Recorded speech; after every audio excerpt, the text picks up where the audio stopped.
बिस्मिल्लाहिर्रहमानिर्रहीम। अस्सलाम वालेकुम स्टूडेंट्स। आज की इस वीडियो में हम डिस्कस करने जा रहे हैं 11th class physics. Chapter number है हमारा 3 और हमारा जो टॉपिक है आज का वो है कोलिजन। इसमें आप सीखेंगे कोलिजन क्या होता है, कोलिजन की टाइप सीखेंगे और एक बहुत ही इंपॉर्टेंट लॉन्ग क्वेश्चन जो कि हमारा मेन टॉपिक का हिस्सा है वो है elastic collision in one dimension. बहुत ही इंपॉर्टेंट फॉर लॉन्ग क्वेश्चन। तो चलिए स्टार्ट करते हैं कोलिजन से। सबसे पहले हम ये देखते हैं कोलिजन होता क्या है। कोलिजन लफ्ज का उर्दू में मतलब होता है टकराव, आपस में टकरा जाना।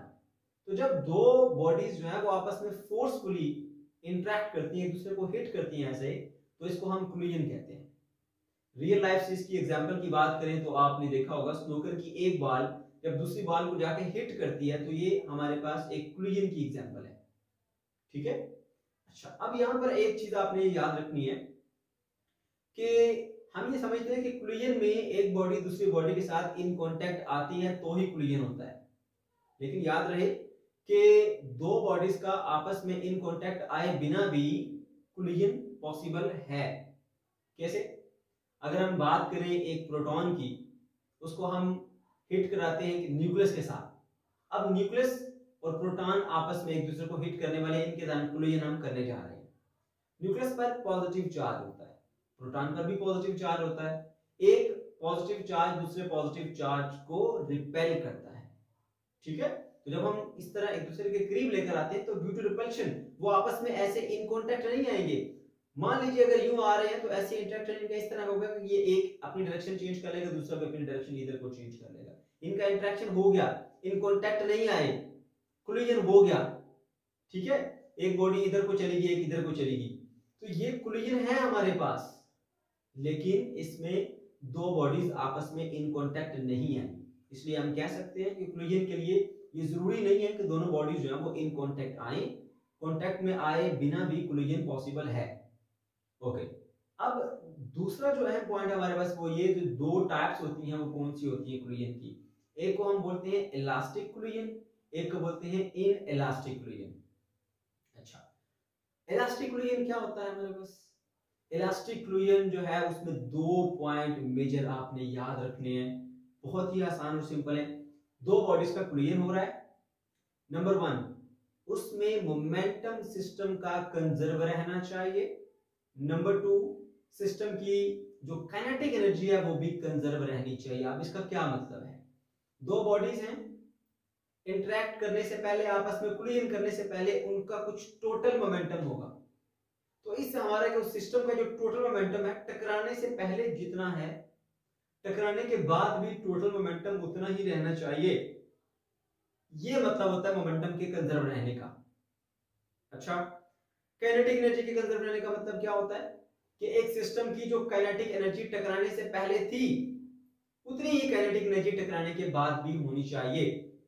ये मतलब होता है काइनेटिक एनर्जी के कंजर्व रहने का। तो इलास्टिक कोलिजन हमारे पास एक ऐसा कोलिजन होता है जिसमें हमारा मोमेंटम एक सिस्टम का वो भी कंजर्व रहता है और काइनेटिक एनर्जी भी कंजर्व रहती है। अब हम इसकी एग्जांपल की बात करें तो सही मानों में एक इलेक्ट्रॉन का या एक सब एटॉमिक पार्टिकल का एक एटॉमिक पार्टिकल के साथ जो कोलिजन होता है वो उसकी सही बेस्ट एग्जांपल है। इसके अलावा अगर आप रियल लाइफ से कुछ एग्जांपल देखना चाहते हैं तो एक बॉल ले लें, उसको रिजिड सरफेस पे नीचे फेंकें। आपने कुछ वेलोसिटी के साथ उसको नीचे फेंका, उस वेलोसिटी की वजह से उसमें कुछ काइनेटिक एनर्जी थी। अब वो हिट करने के बाद वापस उसी हाइट पर आ जाती है, अप्रोक्सीमेटली उसी हाइट पर आ जाती है, तो उसके बाद वापस उतनी ही काइनेटिक एनर्जी आ गई। तो जितने टकराने से पहले काइनेटिक एनर्जी थी, हिट होने के बाद टकराने के बाद वापस फिर उसके पास उतनी ही काइनेटिक एनर्जी आ गई। तो हम कह सकते हैं कि इसकी काइनेटिक एनर्जी जो है वो कंजर्व रही है। ठीक है, मोमेंटम भी कंजर्व रहा है। तो ये हमारे पास एग्जांपल है इलास्टिक कोलिजन की। अब आपके माइंड में कुछ क्वेश्चंस आ रहे होंगे कि समटाइम हमने बहुत सारी एग्जांपल ऐसी देखी हैं कि बाल वापस उसी हाइट पर नहीं आती, उससे थोड़ा सा नीचे हो जाती है, तो ऐसा क्यों? तो मैंने आपसे पहले कहा इसकी बेस्ट एग्जांपल जो है वो हमारे पास सिर्फ और सिर्फ एक सब एटॉमिक पार्टिकल और एक एटॉमिक पार्टिकल का आपस में कोलिजन है।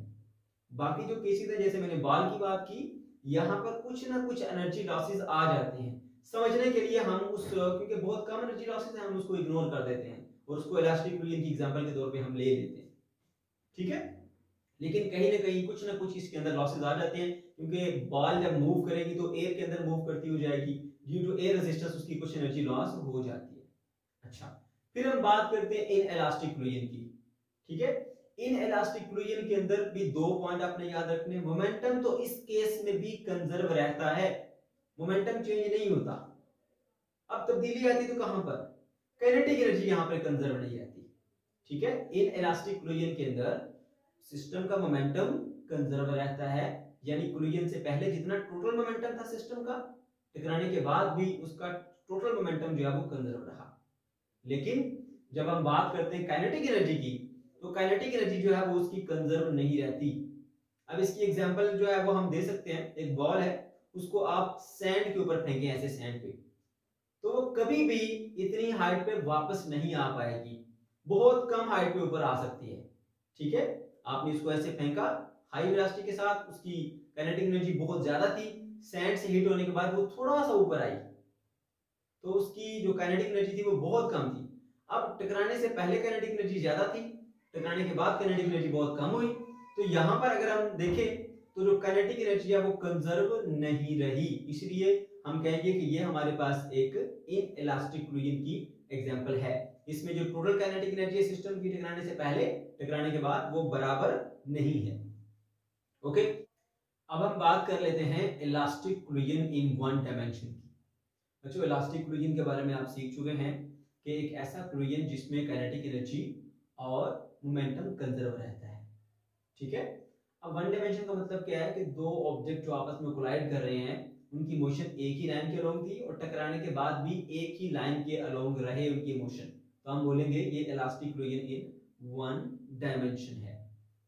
बच्चों, अब इस टॉपिक में आपको करना क्या है, पहले आप ये जान लीजिए, यहाँ पर दो ऑब्जेक्ट को आप आपस में कोलाइड कराएंगे, कोलाइड कराने के बाद उनकी जो फाइनल वेलोसिटीज होती हैं उसके लिए मैथमेटिकल रिलेशंस आपने डिराइव करने हैं।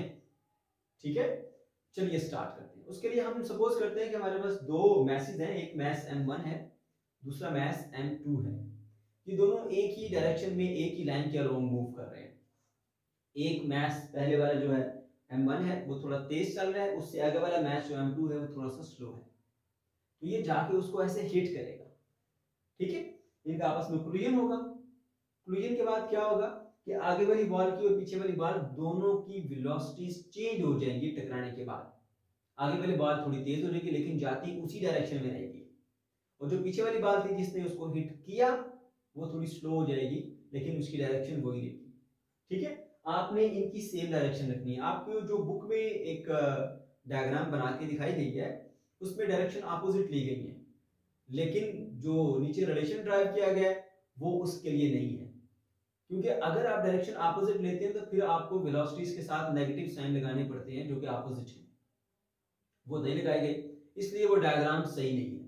आप इस तरह से एक ही डायरेक्शन में लेंगे तब आपकी सारी वेलोसिटीज पॉजिटिव होंगी। अगर कोई एक भी आपने ऑपोजिट में ले लिया तो उसको आप नेगेटिव करना पड़ेगा फिर आपको, जो कि बुक में नहीं किया गया, इसलिए बुक वाले डायग्राम की बजाय आप ये डायग्राम यूज करेंगे। ठीक है, ओके। तो यहाँ पर हमने देखा कि दो मैसेज आपस में इंटरेक्ट करते हैं, पहले भी इनकी वेलोसिटी जो है वो एक ही डायरेक्शन थी उनकी, टकराने के बाद भी वेलोसिटी चेंज जरूर हुई लेकिन उनकी डायरेक्शन चेंज नहीं हो सकी। ठीक है, तो अब ये यहाँ पर हमने कोलिजन करा लिया। अब इनकी फाइनल वेलोसिटीज v1 और v2 इनके लिए हमने रिलेशन ड्राइव करना है। अब जरा ज़हन पे जोर दें, बेसिकली ये है क्या, इलास्टिक कोलिजन है। हमने बातें की थी इसके बारे में कि इसमें मोमेंटम कंजर्व होता है और काइनेटिक एनर्जी कंजर्व होता है, और उन्हीं दोनों की हमने ये मैथमेटिकल इक्वेशंस देखी हुई है। मैं आपको अभी इस रिवाइज कराता हूं, उसके बाद इन्हीं को यूज करते हुए हम वेलोसिटीज के रिलेशन निकालेंगे। अब देखिए, इसमें कहा जाता है मोमेंटम कंजर्व रहेगा। ठीक है, यानी मतलब ये है कि टकराने से पहले टोटल मोमेंटम, टकराने के बाद टोटल मोमेंटम सिस्टम का वो कंजर्व रहेगा। इसका मोमेंटम क्या है, m1u1, इसका मोमेंटम m2u2। तो देखिए टोटल मोमेंटम क्या आ गया, m1u1 प्लस m2u2, वो बराबर होगा टकराने के बाद का मोमेंटम। टकराने के बाद इसका मोमेंटम क्या है, m1v1, इसका मोमेंटम क्या है, m2v2, तो दोनों का ऐड करें, टोटल मोमेंटम यहां पर आ जाएगा। टकराने से पहले सिस्टम का टोटल मोमेंटम, टकराने के बाद सिस्टम का टोटल मोमेंटम वो कंजर्व रहेगा। ये आपके पास एक मैथमेटिकल रिलेशन आ गया, इसको हम यहां पर नोट कर लेते हैं। m1u1 plus m2u2 is equals to, हमारे पास आता है m1 v1 plus m2 v2 आ गया। ठीक है, अच्छा जी। उसके बाद दूसरी बात, इलास्टिक कोलिजन के अंदर जो है वो काइनेटिक एनर्जी कंजर्व रहती है, यानी सिस्टम की टोटल काइनेटिक एनर्जी टकराने से पहले और टोटल काइनेटिक एनर्जी टकराने के बाद वो हमेशा सेम रहती है, इक्वल होती है। ठीक है, तो काइनेटिक एनर्जी का फार्मूला आपको पता है, kinetic energy is equal to half mv square होता है, mass into square of velocity. ठीक है, तो इसका मास m1 है, वेलोसिटी u1 है, इसकी काइनेटिक एनर्जी क्या होगी, हाफ m1 u1 का स्क्वायर। इसका मास m2 है, वेलोसिटी u2 है, तो हाफ m2 u2 का स्क्वायर। तो ये आ गया हमारे पास total momentum, total kinetic energy before collision. और ये है कि आफ्टर कोलिजन वेलोसिटीज v1 और v2, इसलिए इसकी जो काइनेटिक एनर्जी क्या होगी, हाफ m1 v1 का स्क्वायर प्लस इसकी काइनेटिक एनर्जी क्या होगी, हाफ m2 v2 का स्क्वायर। तो ये हमारे पास टोटल काइनेटिक एनर्जी आ गई आफ्टर द कोलिजन। ठीक है, तो टकराने से पहले टोटल काइनेटिक एनर्जी, टकराने के बाद टोटल काइनेटिक एनर्जी बराबर होगी, क्योंकि ये इलास्टिक कोलिजन है। इस इक्वेशन को भी आप यहां पर लिख लेंगे, हाफ m1 u1 का square plus half m2 u2 का square, and that is equals to half m1 v1 का square plus half m2 v2 का स्क्वायर। ये दोनों इक्वेशन आ गई। अब हमने दो चीजें फाइंड करनी है, एक v1 और एक v2। ठीक है, अब एक इक्वेशन के अंदर ये दोनों मौजूद है, इसके अंदर यहाँ पर ये v1 फाइंड करनी है और ये v2 भी फाइंड करनी है। ठीक है, तो हम एक इक्वेशन की हेल्प से तो ये नहीं फाइंड कर सकते रिलेशन, हमें क्या करना पड़ेगा, हमें ऐसा करना पड़ेगा, एक और इक्वेशन चाहिए होगी, ये रही दूसरी इक्वेशन। इन दोनों इक्वेशन की हेल्प से v1 और v2 का रिलेशन हमने फाइंड करना है। लेकिन मसला पता क्या है, मसला ये है कि अगर हम इन दोनों इक्वेशन को यूज करते हुए रिलेशन निकालेंगे तो बड़ा मुश्किल हो जाएगा, क्योंकि ये भी काफी कॉम्प्लिकेटेड इक्वेशन है और ये भी कॉम्प्लिकेटेड इक्वेशन है, दोनों की हेल्प से हम नहीं निकाल सकते। तो फिर हम क्या करेंगे, इन दोनों को यूज करके एक आसान और सिंपल रिलेशन ड्रा कर लेंगे, फिर उसकी हेल्प से हम वेलोसिटीज निकालेंगे। क्यों, इनसे वेलोसिटीज निकालना काफी मुश्किल काम है। तो हम क्या करेंगे उस काम के लिए, उसके लिए हम ये करेंगे कि इसको भी रीअरेंज करेंगे, इसको भी रीअरेंज करके आपस में डिवाइड करेंगे। देखिए इसमें क्या करें आप, इस पहली वाली इक्वेशन में ना m1 एक तरफ लिया है और m2 दूसरी तरफ लिया है। ठीक है, m1 u1 इधर ही रहेगा और ये जो m1 v1 है ये भी इधर आ जाएगा, माइनस m1 v1। ठीक है, आपने इसको रीअरेंज किया, m2 वाले उधर ले जाए, ये क्या था इधर हमारे पास m2 v2 और ये इधर आकर माइनस हो जाएगा, माइनस m2 u2। ठीक है, इधर से आप ले लें m1 common, u1 minus v1 हो जाएगा, इधर से आप m2 कॉमन ले लें, v2 माइनस हमारे पास ये u2 हो जाएगा। ठीक है, तो ये एक इक्वेशन आ गई, इसको आप यहीं पे रखें, इसको इक्वेशन 1 बोल देता हूं। अब हम इसको भी सिंपलीफाई करेंगे। ठीक है, और m1 m2 अलग अलग कर लेंगे। इसके अंदर देखें यहां पर लिखा हुआ है 1/2 m1 u1 का स्क्वायर, और ये वाला किधर है m1, ये वाला इधर ले आए, इसको माइनस हो जाएगा 1/2 m1 v1 का स्क्वायर। ठीक हो गया। अब हम क्या करेंगे, m2 वाले एक तरफ, इधर पहले से पड़ा हुआ है 1/2 m2 v2 का स्क्वायर, और ये इधर आके माइनस हो जाएगा, माइनस 1/2 m2 u2 का स्क्वायर आ गया। ओके, अब m1 m2 एक तरफ कर दिया हमने। अब देखिए इस तरफ 1/2 भी कॉमन लेंगे, साथ m1 भी कॉमन आ जाएगा, 1/2 और m1 ये इकट्ठे कॉमन ले लिया आपने दोनों से, तो ये क्या आ जाएगा जी हमारे पास u1 का स्क्वायर माइनस v1 का स्क्वायर। यहां पर अगर हम देखें तो 1/2 भी कॉमन आएगा और साथ में m2 भी कॉमन आएगा, तो क्या बचेगा v2 का स्क्वायर माइनस u2 का स्क्वायर आ गया। ओके, अब देखिए यहां पर 1/2 दोनों तरफ है तो कैंसिल हो गया। ठीक हो गया, तो अब हमारे पास ये एक इक्वेशन बची है m1 इंटू u1 का स्क्वायर माइनस v1 का square is equal to m2 into v2 का स्क्वायर माइनस u2 का स्क्वायर। इसको आप बोल दें इक्वेशन नंबर 2। ओके, अब आपने ये करना है कि इस इक्वेशन को से डिवाइड कर देना है। ठीक है, डिवाइडिंग इक्वेशन 2 बाय इक्वेशन 1, दोनों को डिवाइड कर लेंगे। तो यहां पर करते हैं हम डिवाइड, m1 इंटू u1 का स्क्वायर माइनस v1 का square is equals to m2 into v2 का स्क्वायर माइनस u2 का स्क्वायर। ओके, और डिवाइड कर देंगे जी इसको हम राइट हैंड साइड को राइट हैंड साइड से और लेफ्ट हैंड साइड को लेफ्ट हैंड साइड से डिवाइड कर देंगे। ये रही हमारी इक्वेशन 1। m1 इंटू आ जाएगा हमारे पास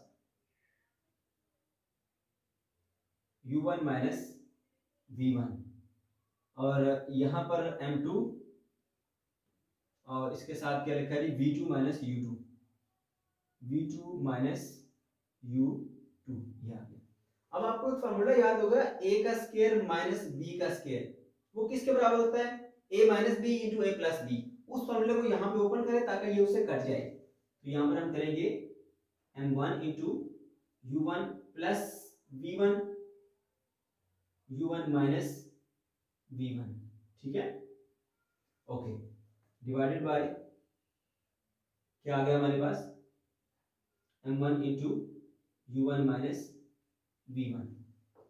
यहां पर भी आप ऐसे करेंगे, a का स्क्वायर माइनस b का स्क्वायर का फॉर्मूला ओपन करेंगे, यहां पर आ जाएगा m2 इंटू ये आ जाएगा v2 माइनस u2 और v2 plus u2 divided by m2 into v2 minus u2।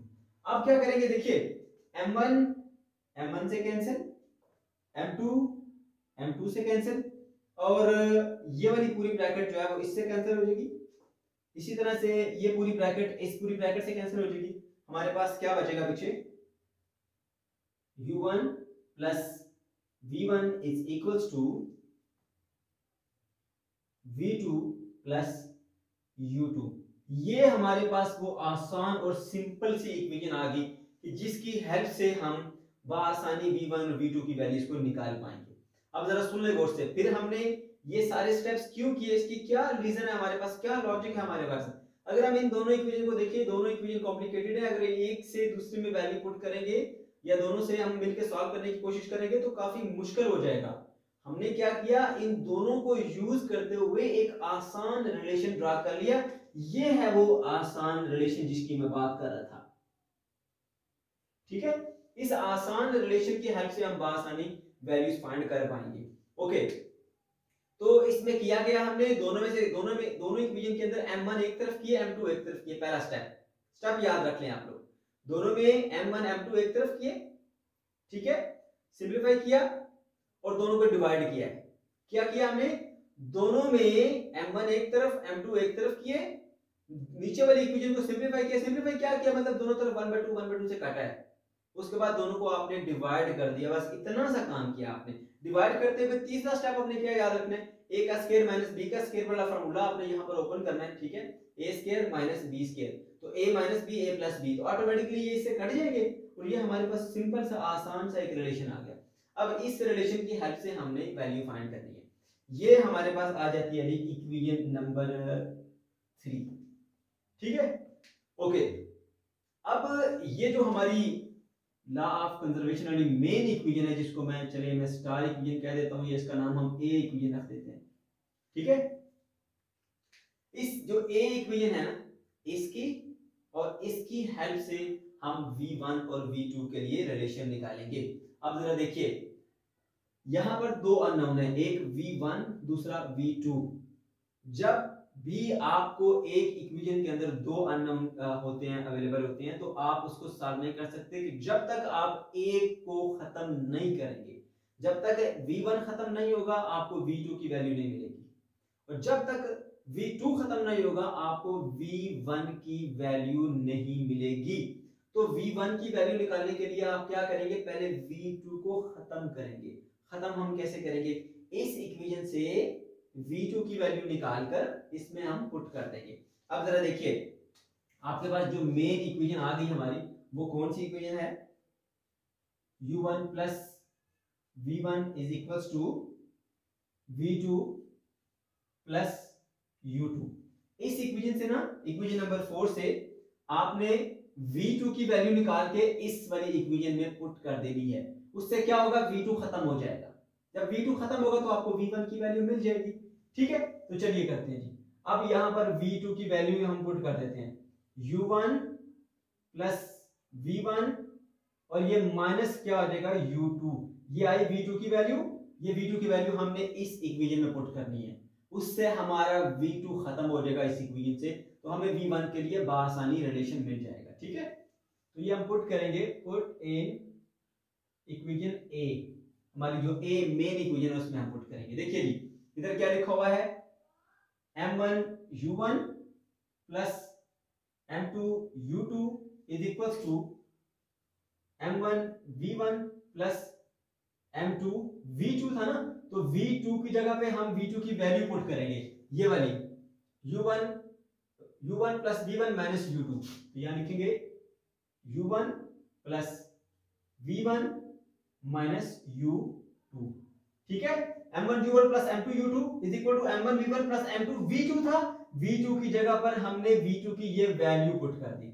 अब क्या करेंगे आप, अब आपने ये करना है कि इसको मल्टीप्लाई करेंगे। ठीक है, यह आ जाएगा M1 V1 plus M2 U1 plus M2 V1 और ये plus plus minus minus M2 U2 आ गया।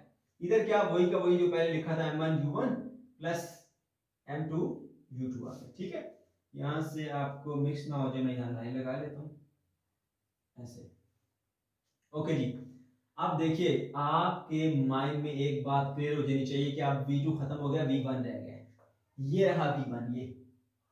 ठीक है, और आपको ये भी नजर आ रहा होगा V1 जिसकी आपने वैल्यू फाइंड करनी है, आपको कहीं पर भी V2 नजर नहीं आएगा।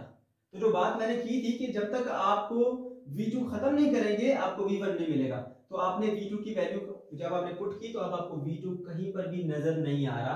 अब आपने V1 की वैल्यू फाइंड करनी है। मैथमेटिक्स हमें ये कहती है कि जिस चीज की आपने वैल्यू फाइंड करनी है उसको एक तरफ इकट्ठा करें, बाकी चीजें आप दूसरी तरफ ले जाएं। तो इधर क्या है हमारे पास, चलो थोड़ा सा इक्वल हम इधर लगाते हैं, इधर करके लिख देते हैं ताकि इधर हमें और भी चीजें ऐड लानी है। एक तो इधर पहले से ही पड़ा हुआ है जी M1 V1, इसको आप इधर ही रखेंगे। एक ये भी V1 वाला है, इसको भी इधर ही रख लें आप, प्लस M2 V1, बाकी चीजें इधर ले आए। इधर पहले से क्या है, M1 U1 ये वाला प्लस M2 U2 ये वाला, और ये माइनस M2 U2 इधर आके क्या हो जाएगा, प्लस का M2 U2 ये वाला। ठीक है, इसको हमने उधर भेज दिया। फिर M2 U1 ये इधर आके माइनस हो जाएगा, माइनस M2 U1 ये भी हमने उधर भेज दिया। ठीक है, तो क्योंकि हमने V1 की वैल्यू निकाली थी इसलिए हमने V1 को इधर एक तरफ इकट्ठा रखा V1 वाले, और बाकी तमाम के तमाम हमने इस तरफ शिफ्ट कर दिए।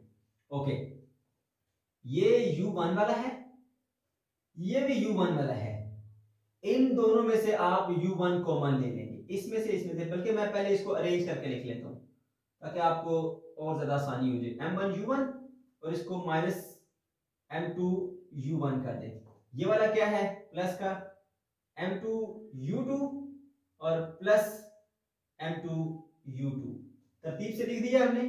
ठीक है, इधर लिख देंगे M1 V1 plus M2 V1, हमने वैसे लिखा। अब देखिए इन दोनों में क्या है, U1 कॉमन है, तो आप लिख देंगे M1 माइनस M2 और इसमें से U1 आपने कॉमन ले लिया। ठीक है, अच्छा इन दोनों में U2 कॉमन है तो आप U2 कॉमन ले लेंगे, M2 प्लस, बल्कि दोनों के दोनों एक जैसे हैं, देखें M2 U2 और M2 U2 आप इधर लिख देंगे 2 M2 U2, Apple plus Apple 2 Apple, 2 M2 U2 लिख देंगे, मसला ये आसान हो गया। ठीक है, यहां पर देखिए इनमें दोनों में V1 कॉमन है, M1 प्लस M2 और साथ में ये V1 कॉमन वाला। अब क्योंकि आपको V1 की वैल्यू फाइंड करनी है उसके साथ कुछ नहीं होना चाहिए, जो कुछ भी है वो इधर ले आए, तो इधर V1 के साथ ये पूरी ब्रैकेट मल्टीप्लाई हो रही है, इधर आके डिवाइड हो जाएगी, M1 minus M2 divided by वो वाली bracket M1 plus M2 into U1।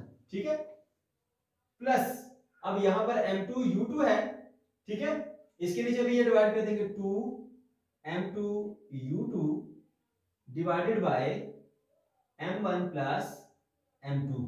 ठीक है जी, तो ये आ गया जी हमारे पास पहले ऑब्जेक्ट की जो वेलोसिटी है, ठीक है, ये आ गई ऑब्जेक्ट की वेलोसिटी टकराने के बाद v1, ये हमने मैथमेटिकल रिलेशन ड्रा कर लिया इसके लिए। अब हम क्या करेंगे, अब हमें वैल्यू फाइंड करनी है जी v2 के लिए, ये रहा v2।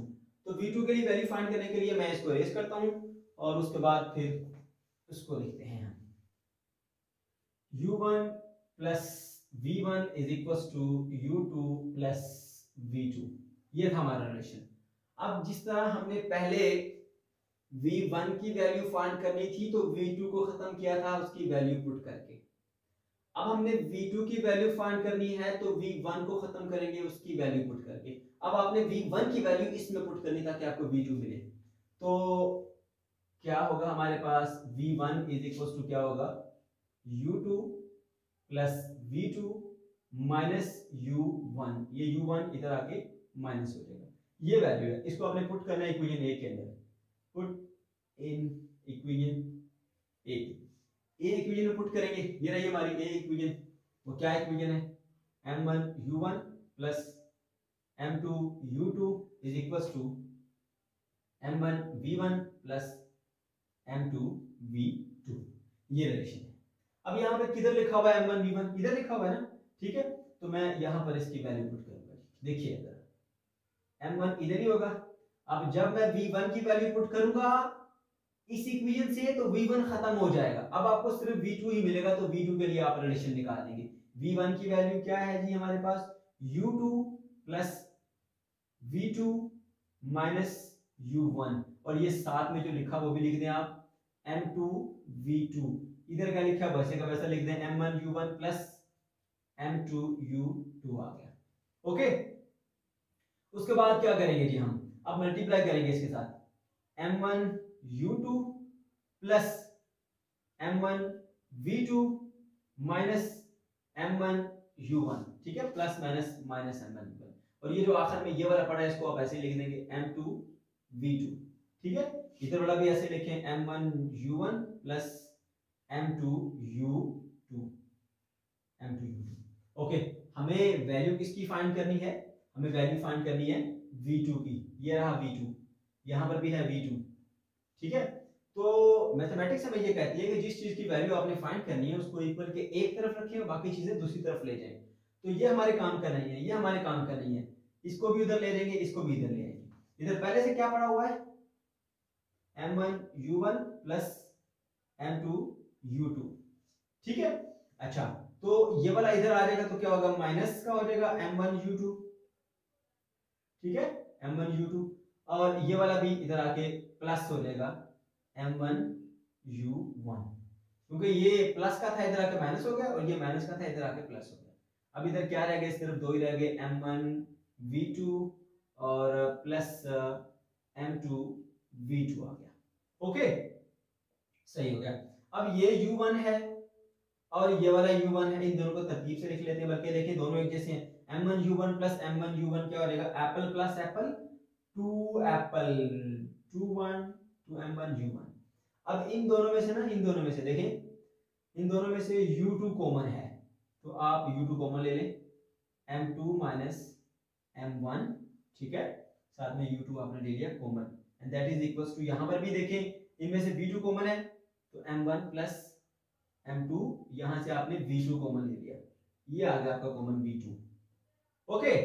हमें किसकी वैल्यू चाहिए, v2 की वैल्यू चाहिए, ये साथ में ब्रैकेट मल्टीप्लाई हो रही है, हमें नहीं चाहिए, इधर आके डिवाइड कर लें, v2 की वैल्यू आ गई हमारे पास 2 m1 u1 डिवाइडेड बाय क्या होगा जी m1 प्लस m2, ठीक है, प्लस यहां पर क्या है जी m2 minus m1 divided by m1 plus m2, ये वाला आगे इधर डिवाइड हो गया, साथ में u1 लिखा है तो लिखा रहे यहाँ पर ये u2, ठीक है।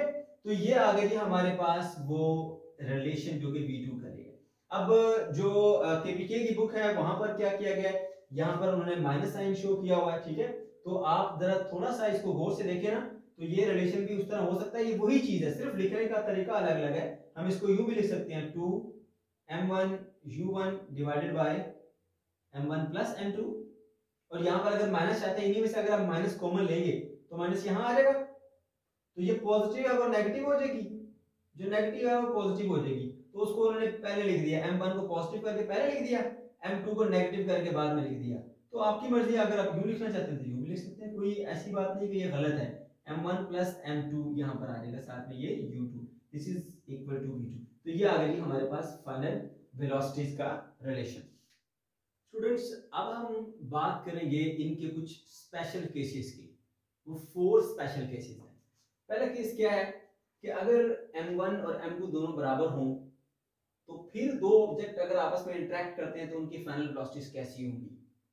दूसरा केस, जब m1 m2 दोनों बराबर तो हैं, दोनों मैसेज इक्वल हैं, लेकिन जो सेकंड बॉडी है वो एट रेस्ट पे हो, उसकी इनिशियल वेलोसिटी 0 हो। तीसरा केस है कि जब एक बहुत ही लाइट ऑब्जेक्ट कोलाइड करता है एक मैसिव ऑब्जेक्ट से और मैसिव ऑब्जेक्ट एट रेस्ट है। चौथा हमारे पास जो केस है वो ये है कि एक मैसिव ऑब्जेक्ट जो है वो कोलाइड करता है एक लाइट ऑब्जेक्ट के साथ और लाइट ऑब्जेक्ट जो है वो एट रेस्ट है। ये 4 केसेस आपके पास, तो वन बाय वन हम इनको डिस्कस करेंगे। इन्हीं के अंदर हम थोड़ी सी मॉडिफिकेशन करके इनके लिए रिलेशन निकालेंगे। पहली बात ये याद रखिए, अगर दो मैसेज इक्वल हैं, वो आपस में कोलाइड करते हैं और उनका कोलिजन जो है वो इलास्टिक कोलिजन है, तो उनकी वेलोसिटीज एक्सचेंज हो जाती है। ठीक है, पहला ऑब्जेक्ट जो है वो अपनी इनिशियल वेलोसिटी दूसरे को दे देता है, दूसरा ऑब्जेक्ट अपनी वेलोसिटी जो है वो पहले को दे देता है, तो इनकी वेलोसिटी जो है वो क्या हो जाती है, एक्सचेंज। अभी आपको मैं प्रूव करके भी बताता हूँ। पहला केस, जब आपके पास m1 बराबर होता है m2 के, तो इस इक्वेशन के अंदर मैं यहीं पे मॉडिफिकेशन करूंगा v1। अब देखिए यहाँ पर m1 m2 दोनों बराबर है, तो मैं m1 और m2 दोनों की जगह पर m पुट करूंगा। m माइनस m क्या हो जाएगा, 0। m minus m divided by m plus m, और साथ में क्या आएगा आपके पास, u1 प्लस यहां पर भी m2 है, तो m2 2m2 है, तो यहां पर 2m हो जाएगा, 2m, क्योंकि दोनों मैसेज इक्वल है। m1 is equal to m2, मैं यहां लिख भी देता हूं, तो दोनों की जगह पे हमने क्या पुट करना है, m पुट करना है, divided by m plus m, और साथ में क्या आएगा, u2। अब देखिए m माइनस m, ये तो 0 हुआ, और 0 u से मल्टीप्लाई होकर पूरे का पूरा क्या हो जाएगा, ये 0 हो जाएगा। ठीक, अच्छा, अब इसमें ये 2m है और m प्लस m क्या होता है, 2m, तो 2m से कट जाएगा। ठीक है, क्या मिलेगा आपको, u2। तो पता चला कि v1 बराबर है u2 के। ठीक है, तो पहले ऑब्जेक्ट की फाइनल वेलोसिटी दूसरे ऑब्जेक्ट की इनिशियल वेलोसिटी के बराबर, आप देख सकते हैं वेलोसिटी एक्सचेंज होगी। अब इसी तरह से हम v2 निकालेंगे, तो v2 में भी हमने यही कंडीशन पुट करनी है, m1 m2 की जगह पर m पुट कर देना। तो यहां पर हम पुट करते हैं जी v2 इज इक्वल टू, देखिए यहां पर जहां जहां m1 m2 है वहां पर आप m पुट कर दें, तो ये आ जाएगा जी 2m divided by m plus m। ठीक है, और साथ में क्या है जी u1। ठीक हो गया, और m1 minus m2 m minus m कर देंगे, plus m minus m divided by m plus m, और इधर आएगा हमारे पास u2। अब देखिए m माइनस m करेंगे तो क्या हो जाएगा, 0 हो जाएगा। m माइनस m, ये पूरे का पूरा क्या हो जाएगा, ये 0।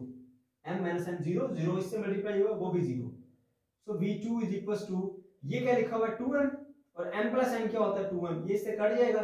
ठीक है, क्या मिला आपको इधर इधर u1, प्लस ये 0 से मल्टीप्लाई होगी, क्या मिला 0। तो यहां पर आपको पता चला कि v2 इज इक्वल्स टू क्या हुआ, u1।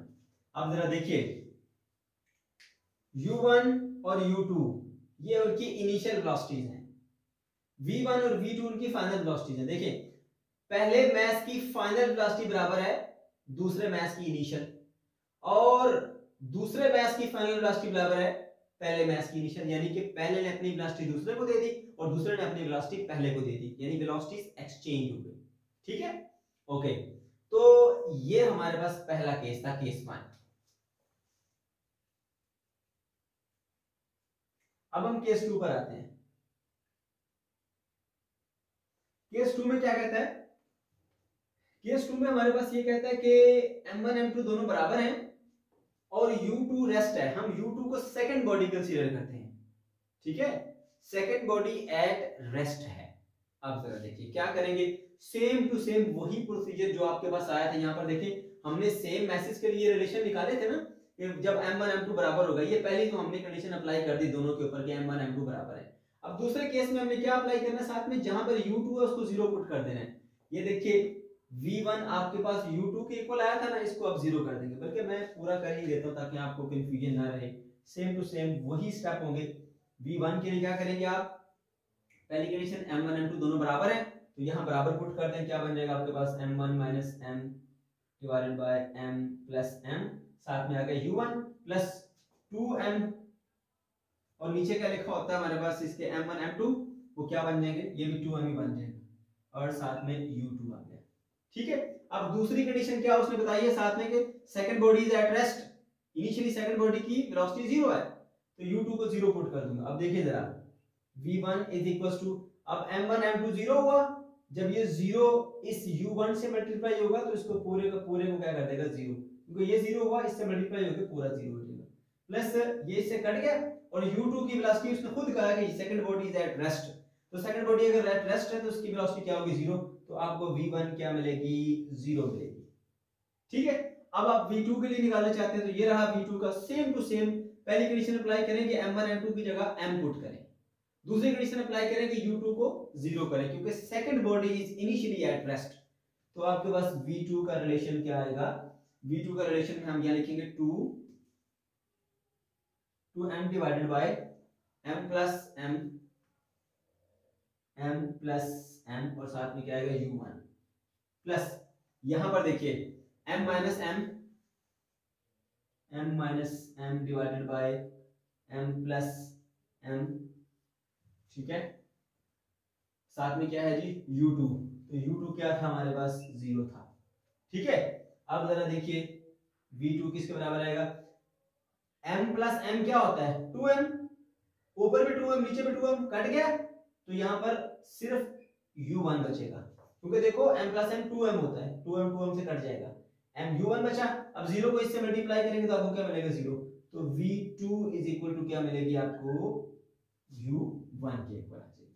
ठीक है, तो बेसिकली क्या किया, उसी की मॉडिफिकेशन जो आपने पहले सीखा, यहां पर u2 था ना, उसको 0 पुट कर दें तो v1 इज इक्वल टू 0 आ जाएगा। ठीक है, और यहां पर देख सकते हैं v2 बराबर u1 के, तो v2 बराबर u1 के। ठीक है, तो ये दोनों केसेस आपने सीख लिए। अब हम बढ़ते हैं केस नंबर 3 और केस नंबर 4 की तरफ। Case number 3, when a light body collide with a massive body at rest, एक बहुत लाइट बॉडी है, ये छोटी सी, इसका नाम हम m1 कर देते हैं इसका मास, और एक बहुत मैसिव बॉडी है, ठीक है, उसका हम कह देते हैं जी ये m2 है। ठीक है, और इसकी इनिशियल वेलोसिटी u1, इसकी इनिशियल वेलोसिटी u2 है। अब क्या कहा जा रहा है, हमें कहा जा रहा है when a light body collide with a massive body at rest, एक लाइट बॉडी कोलाइड करती है एक मैसिव बॉडी से, और मैसिव बॉडी जो है वो एट रेस्ट है, तो इसकी वेलोसिटी को फिर हम इनिशियल वेलोसिटी को 0 कर देते हैं। ठीक है, अब m1 जो है वो बहुत स्मॉलर है एज कंपेयर टू m2, सो हम यहां लिख सकते हैं कि m2 is very very larger than m1, ये बहुत बड़ा है m1 के मुकाबले में। ठीक है, तो इसलिए फिर यहां पर आप m1 को 0 करेंगे, यानी इसको इग्नोर करेंगे आप। ठीक है, निगलेक्ट कर देंगे इसको। ओके जी, ये दो चीजें अब आपने देखनी है। यहां पर फिर सुन ले, जब हमारे पास एक लाइट ऑब्जेक्ट एक हैवी ऑब्जेक्ट जो कि रेस्ट पे उससे टकराता है तो क्या होता है, तो ये हमारा एक लाइटर ऑब्जेक्ट है, ये एक हैवी ऑब्जेक्ट है, इसकी वेलोसिटी को u1 मास m1 है, इसकी वेलोसिटी u2 मास इसका m2 है, और मैसिव बॉडी एट रेस्ट है, तो इसलिए u2 को जो है इनिशियली हमने 0 किया। अब हम क्या करते हैं, यहाँ पर ये केस अप्लाई करेंगे दोनों वेलोसिटीज का, v1 क्या होगी फाइनल वेलोसिटी, इसकी फाइनल वेलोसिटी क्या होगी v1 इज इक्वल टू, अब देखिए जरा, जहां पर m1 आएगा उसको आपने 0 पुट करना है, ये m1 है, इसको 0 पुट करेंगे, 0 माइनस m2 डिवाइडेड बाय, नीचे देखिए m1 प्लस m2 है, इधर भी 0 पुट करेंगे, 0 प्लस m2, और साथ में क्या आएगा जी u1। ओके, नेक्स्ट प्लस में, अब देखिए यहाँ पर 2m है, तो आपने जहां पर m1 नजर आया वहां पर 0 पुट करना है, m2 को ऐसे रखेंगे हम, 2m2 डिवाइडेड बाय m1 को 0 पुट कर दिया, प्लस m2 इसी तरह से रहा, और साथ में क्या है जी u2 हमारे पास 0 है, क्योंकि u2 सेकंड बॉडी की इनिशियल वेलोसिटी है, सेकंड बॉडी एट रेस्ट है, तो इसको आप जीरो कर देंगे। ठीक है, okay ji.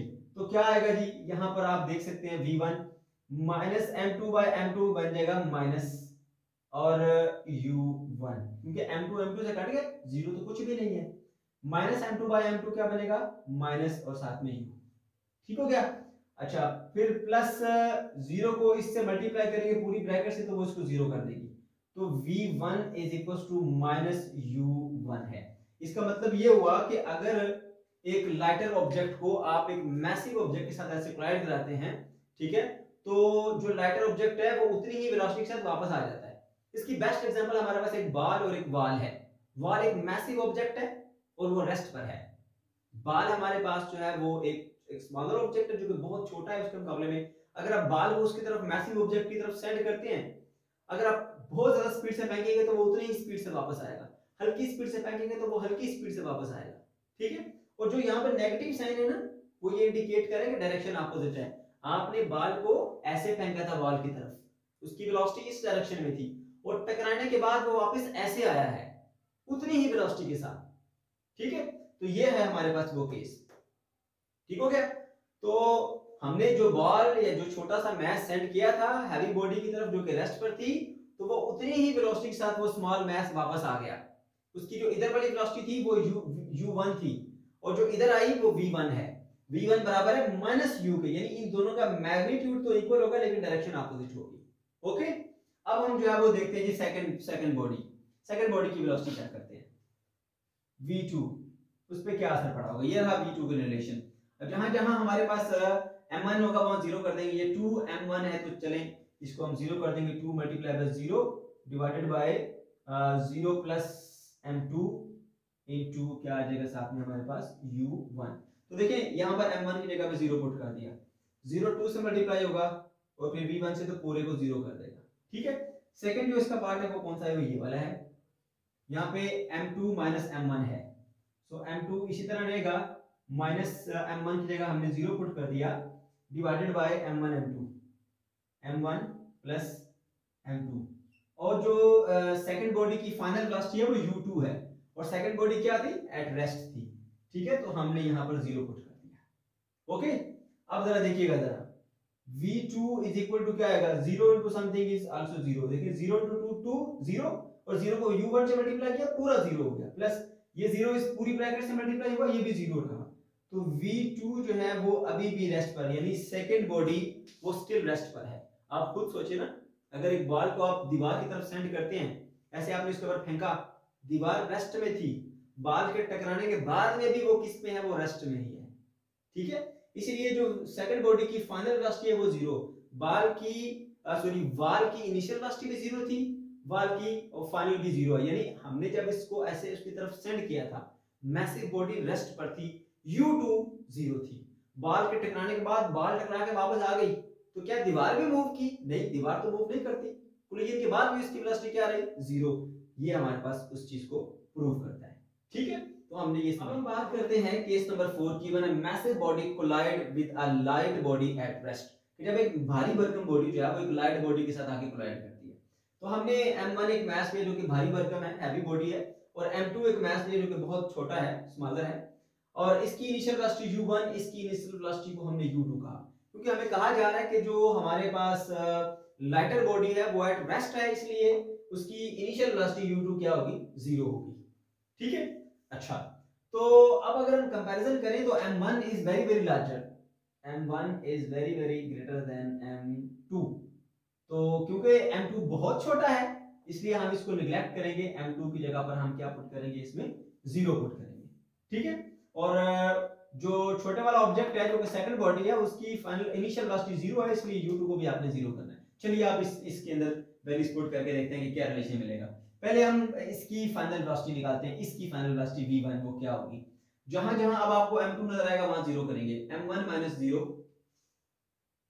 m1 minus 0 divided by m1 plus 0 ऐसे। ठीक है, और साथ में क्या है u1, ठीक है, प्लस जो दूसरी है हमारे पास ये, यहाँ पर भी m2 को हम 0 करेंगे, m2 की जगह 0 पुट कर दिया, m1 प्लस m2, ठीक है, और u2 0 था, ओके जी, देखिए जरा, m1 माइनस जीरो m ही होता है, m1 प्लस जीरो ये भी m से कट गया, यहाँ पर बचा है u1, ठीक है, plus 2 into zero zero, zero को समथिंग से मल्टीप्लाई करो, पूरे का पूरा जीरो, तो v1 is equal to u1। इसका मतलब ये हुआ u1 is equal to v1 का मतलब ये हुआ कि पहला ऑब्जेक्ट की जितनी वेलोसिटी थी कोलिजन के बाद भी उसकी वेलोसिटी उतनी ही रही, उसकी वेलोसिटी में कोई फर्क नहीं आया। आप यूं समझ लें कि एक ट्रक आ रहा है, अब उस ट्रक को एक मैसिव बॉडी है, आप छोटा सा स्टोन लेके उसकी तरफ ऐसे सेंड करते हैं, आपको क्या ख्याल है कि आपके स्टोन से वो ट्रक रुक जाएगा या उसकी स्पीड कम हो जाएगी? उसकी स्पीड में कोई किसी किस्म का फर्क नहीं आएगा। या एक छोटा सा हमने ऑब्जेक्ट रखा हुआ ट्रक के सामने, वो रेस्ट पर है, ट्रक आता है उसको उसके ऊपर से गुजर जाएगा या उसको जरा सा साइड पे हटा देगा, उसको हिट करके साइड पे कर देगा, लेकिन ट्रक की वेलोसिटी के ऊपर वो छोटे से ऑब्जेक्ट का कोई भी असर नहीं पड़ेगा। तो याद रखिए, यहाँ पर बहुत मैसिव बॉडी है और सामने बहुत स्मॉलर है, बहुत स्मॉलर बॉडी है, रेस्ट है, ये मैसिव बॉडी जब उसके जाके हिट करेगी तो इसकी वेलोसिटी को कोई चेंजिंग आएगी ही नहीं, ये अपनी वेलोसिटी उधर ही जारी रखेगा।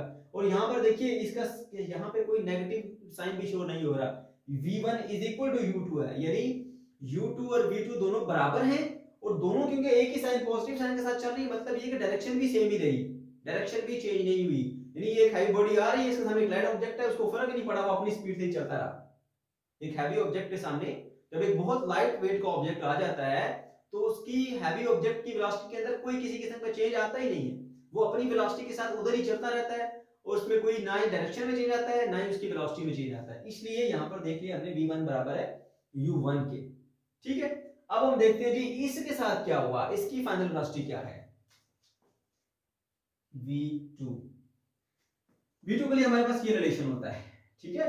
अब यहां पर क्या होगा जी, हमारे पास पुट कर देंगे value 2m1 divided by m1 plus 0, क्योंकि m2 को हमने 0 पुट करना था, m2 को हमने 0 पुट कर दिया, और साथ में क्या है जी u1 प्लस, अब सेकंड बॉडी में यहां पर m2 को हम 0 पुट करेंगे, इधर भी m2 को 0 पुट करेंगे, m2 0 माइनस m1 और m1 प्लस m2 की जगह आपने 0 पुट कर दिया, साथ में क्या है u2। अब u2 सेकंड बॉडी की वेलोसिटी है तो वो तो 0 है, इसलिए हम यहाँ पर डायरेक्टली यहाँ 0 पुट कर देते हैं, ये 0 इनटू समथिंग इज 0 होता है।